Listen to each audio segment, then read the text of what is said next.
Съвека някакви тут се напрода, Го основният виновник за неспешния гърч. Господ ни даде 60 санта, той на награди с 2 метра. Луд човек! Мучо! Мучо!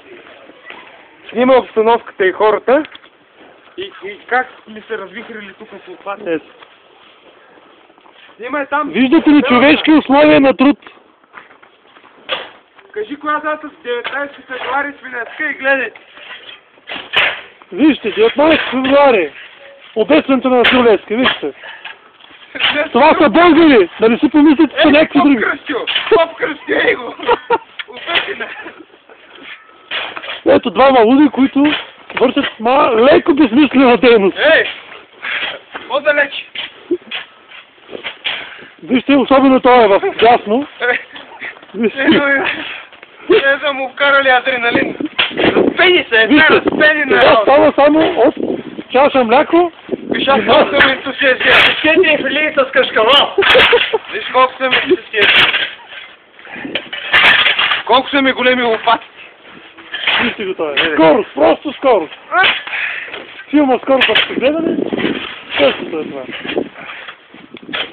Ето с тая скала, той се качи и направи това. Това е къщичката с компютъра. Шега, като той ще казва къде дойде този сняг. Да. Той въобще няма да гречи от покрива. Условията са нечовешки. Минус 20 градуса. Коли за трупане, дървета. Ето буклука. Това са тъпи англичани, които не знаят къде са дошли. Но са сигурни, че си покачат парите. Откъде се спира него? Снимай ги ти от среща. Той ги снимал. How are you? Ма бяга няма да се занимава с глупости. Дай да го спира. Not coming for his king? Yeah. Oh, come on, welcome. The temperature is perfect. It's been snowing? Yeah. Perfect snow conditions. Half meter. 12 meters. Half. Half meter.